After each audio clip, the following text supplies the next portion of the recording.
भगवान शिव को त्र्यंबक, त्रिनेत्र, त्रिलोचन कहकर भी संबोधित किया जाता है, जिसका अर्थ है तीन नेत्र वाले भगवान। शिव जी आदि योगी हैं। वे अनादि काल से ही ध्यान में लीन हैं। उनकी तीसरी आंख, जिसे अजना चक्र भी कहा जाता है, वह योगिक ऊर्जा से अपार है। भगवान शिव के तीसरे नेत्र की शक्ति सब कुछ नष्ट कर सकती है और ऐसे कुछ ही अवसर थे जब उन्हें इस नेत्र को खोलने की आवश्यकता पड़ी। आइए इस वीडियो में जानते हैं भगवान शिव ने कब कब अपनी तीसरी आंख खोली थी और उसका परिणाम क्या निकला था। ये वीडियो पूर्णतः पुराणों पर आधारित है। आप सबको हमारा नमस्कार। अगर आपने अभी तक हमारे चैनल को सब्सक्राइब नहीं किया है तो जल्दी से कर लें और बेल आइकन दबा दें ताकि हमारी हर वीडियो की जानकारी आपको सबसे पहले मिले। पहली बार कामदेव को भस्म करने के लिए भगवान शिव ने अपना तीसरा नेत्र खोला था। शिव पुराण में रुद्र संहिता पार्वती खंड के अनुसार पार्वती जी महादेव जी को पति रूप में प्राप्त करने के लिए हिमालय में वहीं आकर निवास करने लगी जहाँ भगवान शिव उत्तम तपस्या में लीन थे, परंतु भगवान शिव अपने मन को संयम नियम से वश में रखे हुए वैसे ही लीन रहे। तब इंद्रदेव ने उनकी तपस्या को भंग करने के लिए कामदेव को वहां बुलाया। कामदेव तुरंत वहां पहुंचे जहां भगवान शिव तपस्या में लीन थे। कामदेव ने वहां भगवान शिव के मन में भावना उत्पन्न करने का बहुत प्रयास किया, पर सभी प्रयास व्यर्थ गए। तभी कामदेव ने माता पार्वती को अपनी सखियों के साथ वहां आते देखा, जिनकी दिव्य सुंदरता देखते ही बन रही थी, और उसी समय भगवान शिव भी अपने ध्यान से बाहर आ गए थे। तब कामदेव ने सोचा कि यही अवसर है और उन्होंने भगवान शिव पर काम बाण चला दिया, जिसका उन पर गहरा प्रभाव पड़ा। शंकर जी के मन में पार्वती जी के लिए आकर्षण होने लगा और उनका धैर्य टूटने लगा। अपने धैर्य का ह्रास होता देख महायोगी महेश्वर अत्यंत विस्मित हो गए और वे मन ही मन सोचने लगे कि ये कैसे संभव है। तभी भगवान शिव कामदेव को देखकर सब समझ गए और वहां कामदेव ने भय के मारे समस्त देवों की स्मृति करना आरंभ कर दिया। पर इससे पहले कि कोई उनकी सहायता के लिए पहुंच पाता,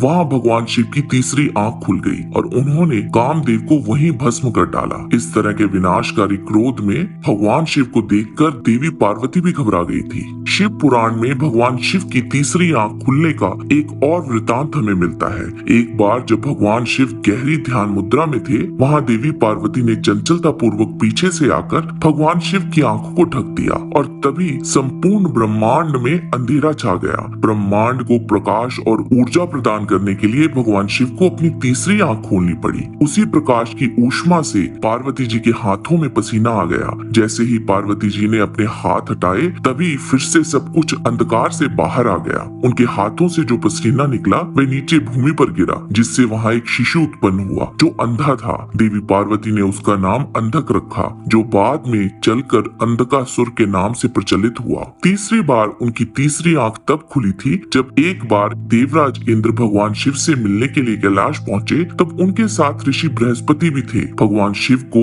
उनके आगमन के बारे में पता चला और वह अपने प्रति उनकी भक्ति की परीक्षा लेना चाहते थे। जबकि इंद्र और बृहस्पति दोनों अभी भी अपने रास्ते पर थे, तब भगवान शिव ने उनसे एक सन्यासी की आड़ में मुलाकात की। इंद्रदेव रास्ते में भेष बदलकर बैठे भगवान शिव को पहचान नहीं पाए। इंद्र ने उनसे पूछा कि वो कौन है और कहाँ रहते हैं, पर इस पर शिवजी ने कोई उत्तर नहीं दिया। इंद्र के कई बात पूछने पर भी वे चुप रहे। इस पर इंद्र क्रोधित हो उठा और अपने वज्र से भगवान शिव पर आक्षेप करने का प्रयास किया, पर भगवान शिव ने अपनी दिव्य शक्ति द्वारा इंद्र के हाथों को शक्तिहीन कर दिया। क्रोध से शिवजी की आंखें लाल हो गई थी और उन्होंने इंद्र को भस्म करने हेतु उनका तीसरा नेत्र खोल लिया, जिसे देख इंद्र भयभीत हो उठा। तभी ऋषि बृहस्पति भगवान शिव को पहचान गए। उन्होंने भगवान शिव को नमस्कार किया एवं इंद्र को क्षमा करने का अनुरोध किया। शिवजी ने ऋषि बृहस्पति की याचना सुन ली, पर अपने क्रोध को नियंत्रित करने में असमर्थ हो गए और किसी तरह उस नेत्र के तेज को समुद्र की ओर मोड़ दिया, जिससे जालंधर का जन्म हुआ, जो बाद में जाके एक बड़ा ही शक्तिशाली असुर बना था और भगवान शिवजी के ही हाथों मारा भी गया था। चौथा वृतांत हमें ब्रह्मा पुराण के गौतमी महात्म्य में मिलता है। पिपलाद ऋषि दधीचि के पुत्र थे। पिपलाद अपने पिता की मृत्यु का कारण देवताओं को ही मानते थे। इसका प्रतिशोध लेने के लिए उन्होंने भगवान शिव की तपस्या की। तब उससे प्रसन्न हो भगवान शिव वहाँ प्रकट हुए और पिपलाद से बोले, क्या तुम मेरा तीसरा नेत्र देख सकते हो? पिपलाद बोले, वे नहीं देख पा रहे।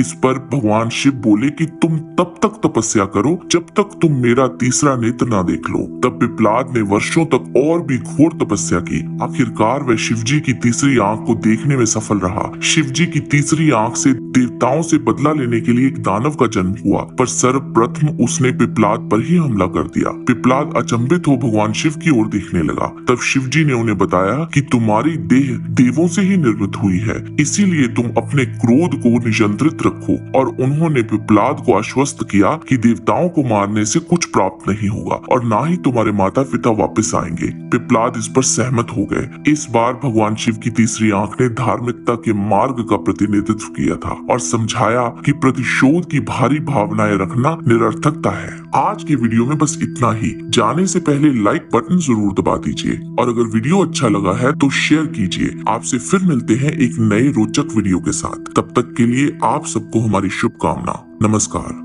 हर हर महादेव।